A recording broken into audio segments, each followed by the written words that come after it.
रात का समय था। भैरव घाट पर चिताओं से काला धुआं उठ रहा था।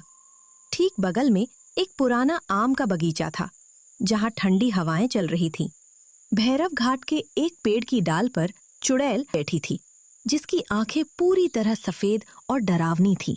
चुड़ैल खुद से बुदबुदाते हुए, इस घाट पर भटकने वाली रूहें आज फिर भूख से छटपटा रही हैं। उन्हें शांत करना ही होगा। लेकिन उस पुराने आम के बगीचे के भीतर जाना साक्षात मौत को न्योता देना है, जहां वो जादुई फल उगता है। उस जादुई फल की रखवाली कोई साधारण जीव नहीं करते हैं, बल्कि मिट्टी के नीचे दबे सदियों पुराने कंकाल। चुड़ैल पेड़ से नीचे उतरती है और आम के बगीचे के बाहर पहुंचकर कंकालों को पुकारने लगती है। ओ शमशान के रक्षकों, ओ सूखी हड्डियों के स्वामियों, बाहर आ जाओ। घाट के भूखे भूत और चुड़ैलों पर तरस खाओ। उन्हें भूख लगी है। चुड़ैल की आवाज सुनकर तभी जमीन को फाड़कर मानव कंकाल बाहर आते हैं। कंकालों की लाल लाल मोटी मोटी आंखें और जबड़ों को देखकर भैरवी माई कांप उठती है। भैरवी माई खुद से बुदबुदाते हुए, बाप रे बाप, कितना भयानक है ये कंकाल। ए कंकाल प्रहरियों, मुझे आम के बगीचे से कुछ आम दे दो, ताकि मैं घाट के भूखे भूत और चुड़ैलों की भूख मिटा सकूं। ये सुनते ही कंकाल अपने जबड़ों से कड़कड़ाने लगते हैं। अच्छा ठीक है, इसके बदले मैं गांव से तुम्हारे लिए ताजा अनाज लाऊंगी। क्या तुम्हें ये मंजूर है? भैरवी माई की शर्त सुनते ही उन कंकालों का गुस्सा शांत होता है।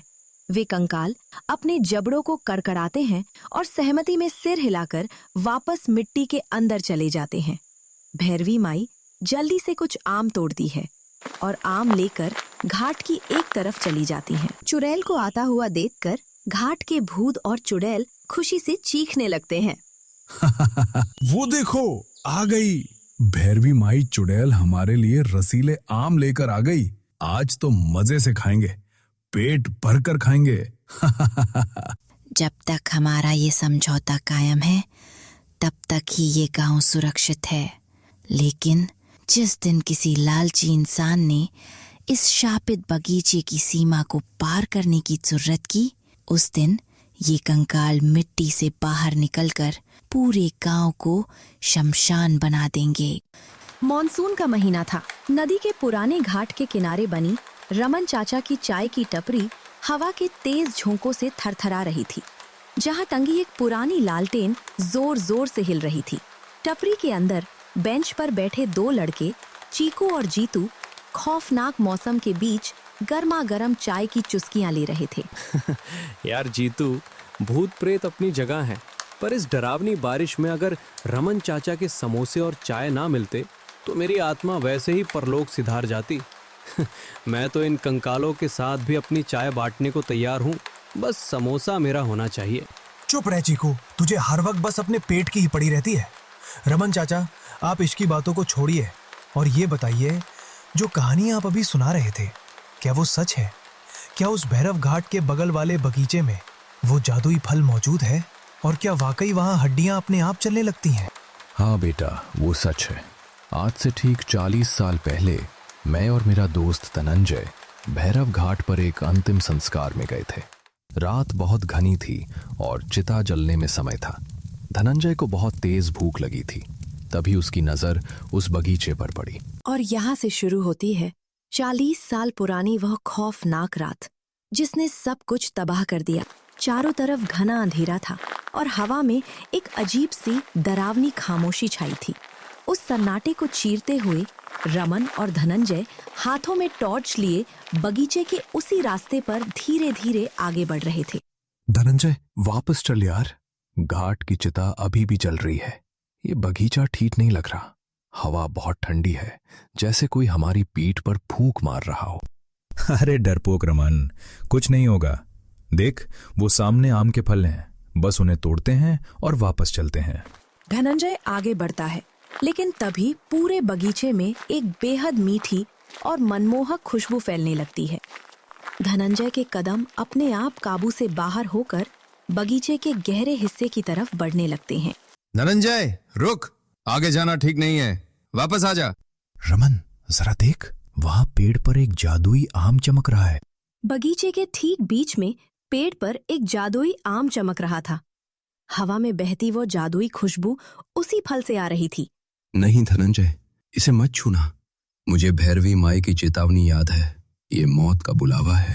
तभी अचानक सूखी पत्तियों के ढेर से एक अजीब सी खरखराहट गूंजने लगती है। जैसे ही धनंजय उस जादुई आम को तोड़ने लगता है, तभी पूरी धरती कांप उठती है। कब्रों की मिट्टी फटने लगती है।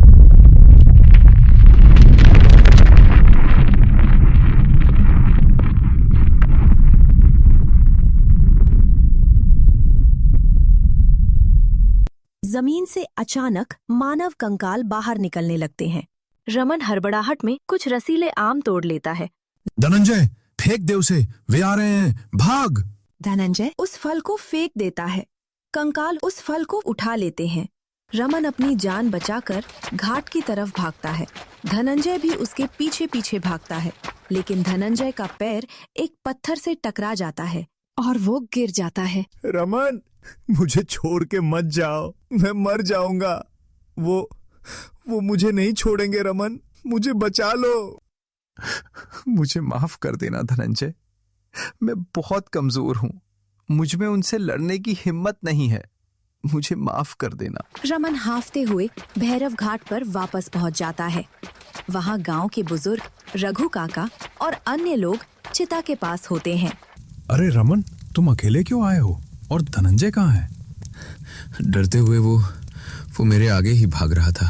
शायद गांव की तरफ निकल गया होगा। रमन, जो आम के बगीचे से कुछ आम लाया था, घाट पर बैठे भूखे लोग उसे खाने लगते हैं।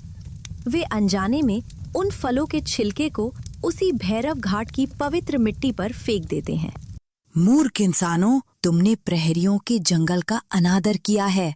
उनके फल खाकर घाट की मिट्टी को अपवित्र किया है। अब उनका गुस्सा शांत नहीं होगा। तुम में से कोई नहीं बचेगा। उस रात के बाद धनंजय कभी वापस नहीं लौटा और जिन लोगों ने उस रात घाट पर वे फल खाए थे, वे सब धीरे धीरे बीमार हो गए। वे हर रात चीखते थे कि उन्हें खिड़कियों के बाहर चलते फिरते कंकाल दिखाई देते थे और वे एक एक करके सब हमेशा के लिए गायब हो गए थे।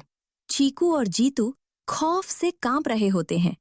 बारिश अब रुक चुकी होती है, लेकिन बाहर का सन्नाटा और गहरा हो जाता है।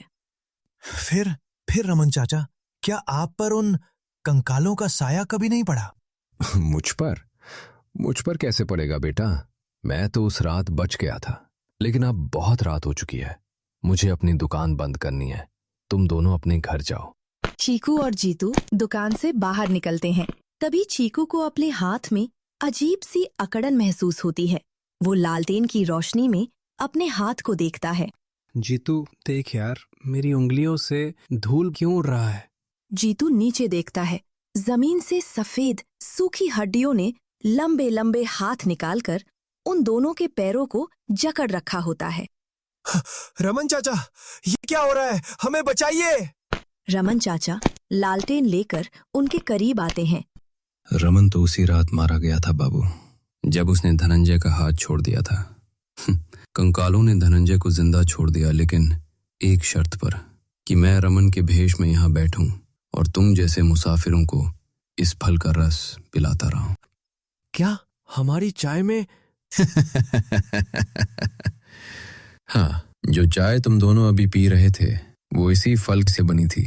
अब तुम्हारी चमड़ी सूखेगी, तुम्हारा मांस हवा में उड़ेगा और तुम दोनों भी इसी शमशान के कंकाल प्रहरी बन जाओगे। चीकू और जीतू कंकालों में बदलने लगते हैं। रमन चाचा चुपचाप उस घने काले वन की तरफ बढ़ जाते हैं। हेलो दोस्तों, हमारी पिछली वीडियोस को सबसे ज्यादा प्यार देने वाले हमारे टॉप सब्सक्राइबर्स हैं अशोक जी 8D, निशा कोहली, एम एकार, Bharat Kohli 4462, tattoo cartoon X3, Sonu Kohli 1781, Neha कटेंगाल, विजय कुमार -IX5RX, अनन्या _दित्य। Thank you so much.